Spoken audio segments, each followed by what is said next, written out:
So divisibility proofs, I'm going to teach you the way that it suggests in the textbook and the way that most mark schemes suggest that you answer these questions.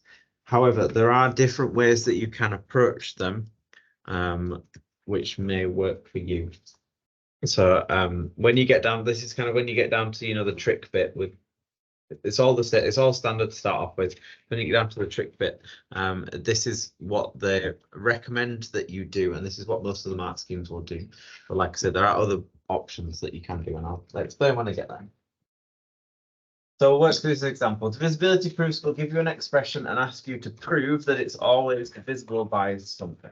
Okay, so this is asking us to prove that 2 to the 3n minus 1 is always divisible by 7 for all positive integer n. It all starts off exactly the same way. So you start off by considering the case when n equals 1. For 2 to the 3 times minus 1, that's 8 minus 7. Explain that that's divisible by 7 if it's anything more than like the number itself, like if it was 35 or something. It's worth writing out that 35 is 5 times 7. I know it's obvious, but just to make sure you get on that. Now, what's really important about divisibility proofs is when you do your assumption step, so you assume the statement is true and n equals k, is that you write 2 to the 3k minus 1, and you write is divisible by 7. Yes, I have, thank you. Big minus 1, not a little minus 1. And I'm going to call this f of k for later. Okay. It's really important that you write that is divisible by 7 because it's not enough to just write the expression out, which is quite tempting to do. Okay, so make sure you include that is divisible by 7 bit. Now we're going to consider n equals k plus 1. And the way that the textbook and the mark schemes generally suggest is that instead of just looking at f of k plus 1, you look at f of k plus 1 minus f of k. And when we get to the end of this, it should make a bit more sense why we've done that. So f of k plus 1 is this, but with a k plus 1 subbed in instead of the n. And then minus f of k is 2 to the 3k. And quite often, doing it this way will just drop out nicely and you won't have to put much of it in. But sometimes it requires a bit more effort, which is when these things get tricky and when you might want to try a different approach. If we expand out this minus and sort out this power up here, so I've got 2 to the 3k plus 3, minus 1, minus 2 to the 3k plus 1. By doing f of k plus 1 minus f of k, these ones cancel out. We're just looking at powers of 2 now. I want to be able to collect these up together, so I want to write these as the same power of 2. We'll split this up into the lower power, so the 2 to 3k. So I can write this first one as 2 to the 3k times 2 to the 3, and then minus 2 to the 3k. This is 8 lots of 2 to the 3k, minus another 2 to the 3k. So 8 minus 1 gives me 7 lots of 2 to the 3k. Which is what we wanted. We wanted to prove this is always divisible by 3, and obviously that is divisible by 3. Okay, so this one's dropped up 7, sorry.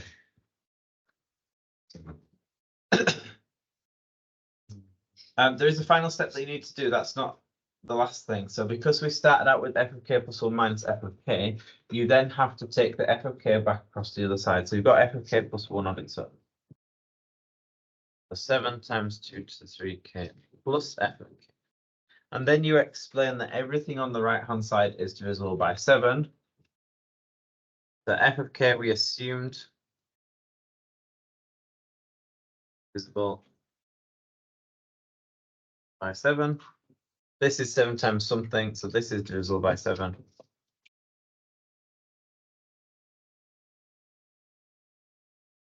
So f of k plus 1 is also divisible by 7.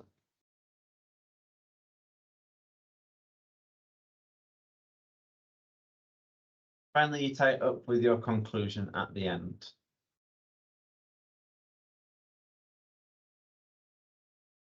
Now in this one, it's dropped out really nicely that f of k plus 1 minus f of k has ended up giving you something divisible by 7. It won't always, which is where it gets tricky. Sometimes you can just do it from f of k plus 1. So you might just be able to do some algebra and end up showing that f of k plus 1 is divisible by 7.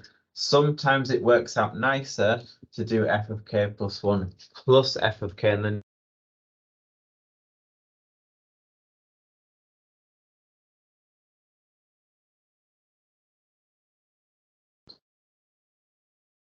because that's what the mark scheme will do. And then if it doesn't work, you can try something else. Okay. Any questions about what I've done now?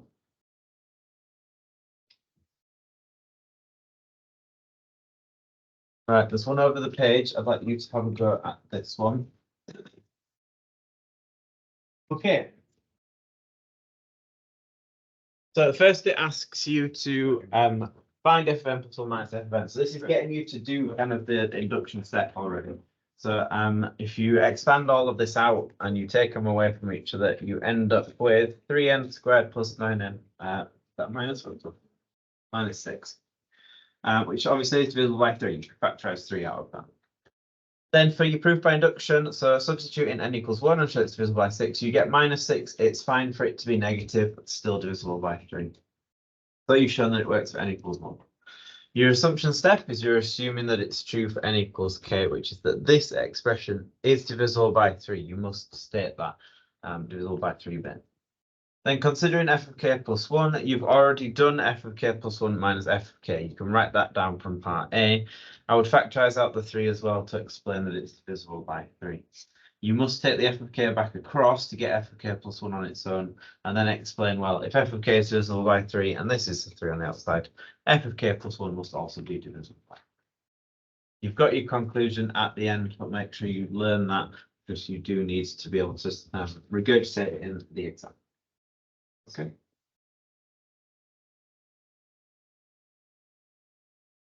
We'll look at a couple more of these. Get one.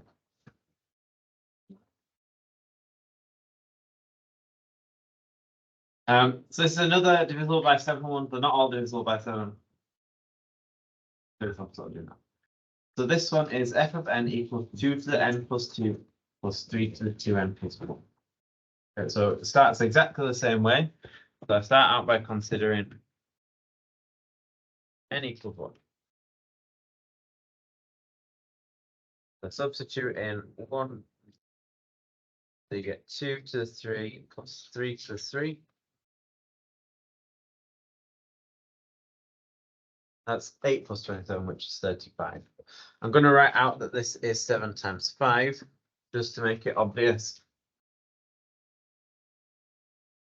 So f of 1 is divisible by 7. And the statement is true.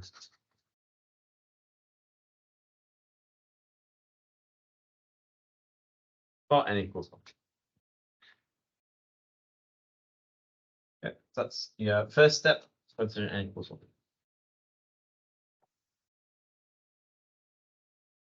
Next is your assumption step. So assume it's true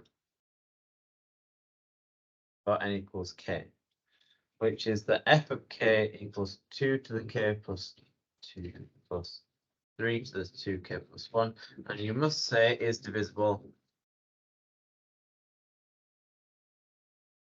by 7.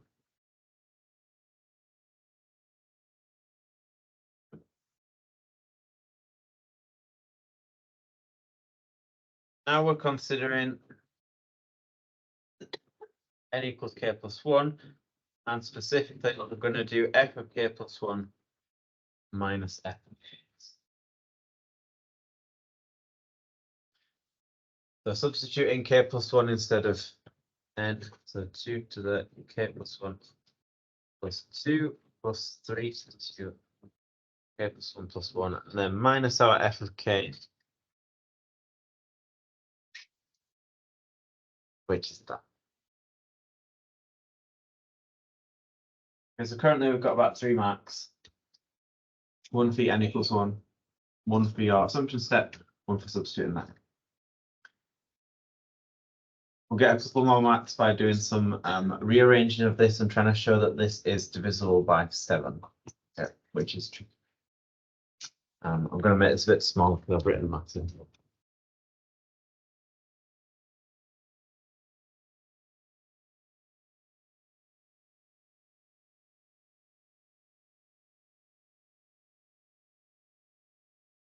First thing to do is sort out these powers and expand this bracket. So I've got 2 to the k plus 3. Here I've got 3 to the 2k plus 3 from expanding that bracket, and minus 2 to the k plus 2 and minus 3 to the 2k plus 1.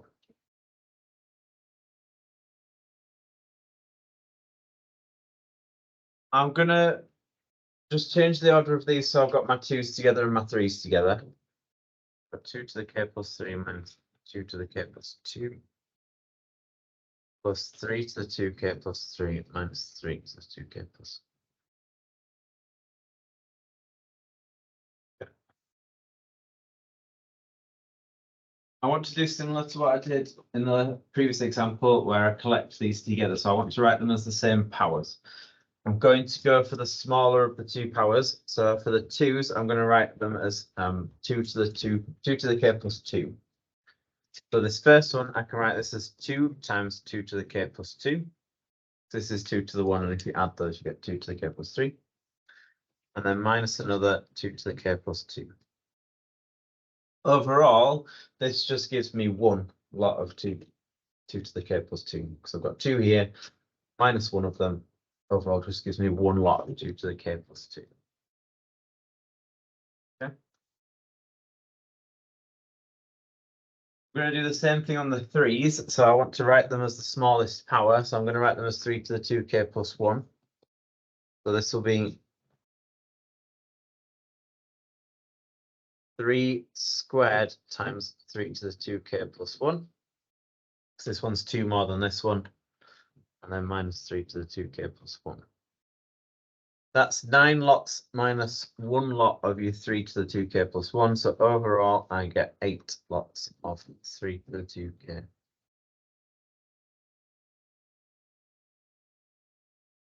Okay, so this hasn't dropped out nicely like the first one did. So this isn't obviously divisible by 7. Once you get down to this step and you get a little bit stuck, what I'm now going to try and do is get some more f of k's in here, some more of these. Okay. Because I know that these are divisible by 7. So if I can get some more of those in, I've got some more stuff that's divisible by 7. The way that I do that is I have a look at this and I choose kind of the smallest coefficient of these two. So I've got 1 of these and I've got 8 of these. Okay. So I'm going to try and get one more f of k in here. Okay. So to do that, I've got a 2 to the k plus 2 here.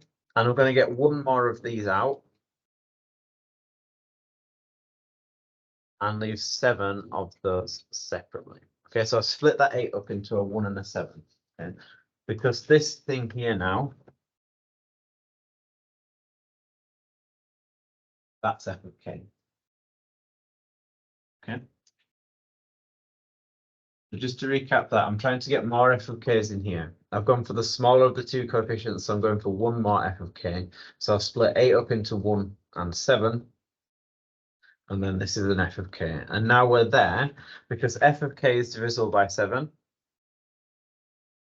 This 7 times 3 to the 2k plus 1 is divisible by 7. I just need to get f of k plus 1 on its own and tie it off. Okay, but that step is really tricky, I think. We don't have space over here. Yeah. How do you know that the 2k plus 2 plus 3 2k plus 1 is fk? That's what it is from the assumptions. Oh, so taking this f of k back across, I get f of k plus 1 equals now 2 lots of f of k, because I've added another one across to this one that I've already got there. So 2 f of k plus 7 times something, which is divisible by 7, because we know f of k is divisible by 7. This is also divisible by 7. So f of k plus 1 is divisible by 7. So the statement is true for f of k plus 1. And then you tie it up at the end with your conclusion. In general divisibility proofs, I'm pretty happy if obviously you can do the n plus 1, you do the assumption step, you set it up like this, you have a good go at sorting the powers out, that'll generally get you 4 out of usually the 7 marks. And then it's kind of noticing the bit at the end, which I think is the hard part. If you obviously try these and try and get your head around them, but if you really can't do them, you get one in the exam, do as much as you can and don't spend ages on it, move on and come back to it at the end if you've got time, because you can get really bogged down.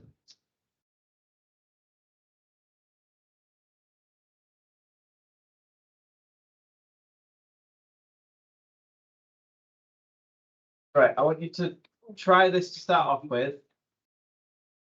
I want you to at least get down kind of the induction steps. So plugging in is one in, doing the function step, setting up the f of k plus 1 minus f of k thing. Use f of k instead of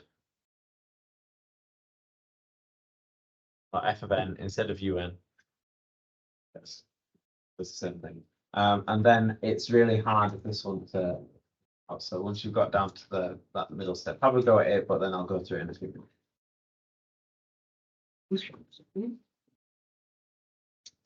Which is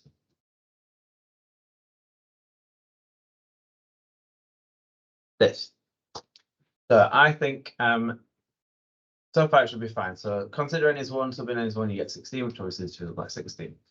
Assume it's true for n equals k, so write it out with k in and say it's divisible by 16. And then you're considering f of k plus 1 minus f of k. So you take it away from each other, sub it all in, and you should get down to 5 to the k times 4 plus 12. Okay, which I think most of you have got down to. And then I think it's really hard for how to proceed from here. You're doing a similar sort of thing to what we just did. So once you get stuck, you're trying to get more of these f of k's in here. So more of these, because you've assumed that those are divisible by 16. I'm looking at just the 5 to the k. So I've got 5 to the k here, and I've got 4 of them already. So I'm going to try and get in 4 lots of u to the k. Okay, another is. Yeah. Okay, so I've done 4 times this f of k. Yeah. All right. So I've already got that 4 to the 5k, and I've thought, right, well, I want that to be 4 lots of f of k. This is f of k. I can't just randomly add these bits in. So that would have given me an extra 48k, which I have to take away. This would have given me an extra minus 4. So to cancel that, I have to add that 4. Okay. And then I've got that plus 12. That plus 12 is the same on the end. All right.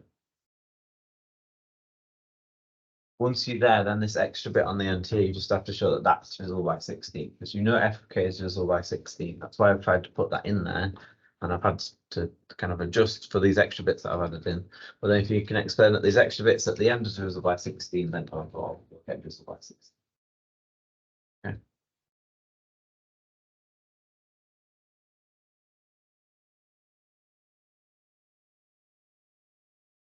Alternatively, if that doesn't make sense to you,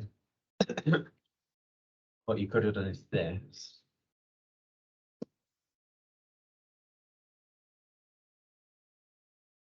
So again, you're trying to get more f of k's in here. What if you rearrange this to make 5 to the k the subject? You've got 5 to the k is that. You could sub that in instead of this 5 to the k here. And then you'll end up with the same thing. Whatever makes more sense.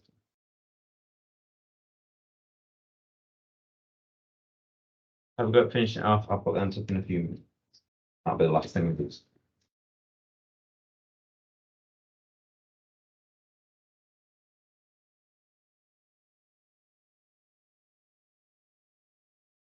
Okay, so once you kind of realize that bit, it's not too bad. So obviously 4 plus 12 gives you 16. So this bit on the end here, the 16 minus 48k, that's divisible by 16. You can take 16 out of that. And then don't forget at the end, you've got to take one more f of k across. So you've got 5 lots of f of k plus 16 times something. that's all divisible by 16, so explain that, and then tie it up at the end with your conclusion. I don't think that's an obvious one. But like I said, I'm happy if you got down to the 5 to the k plus 4 times 4 plus 12. I'm happy with that. That's generally about 4 marks. And then it's just that's like final jump at the end, which is critical.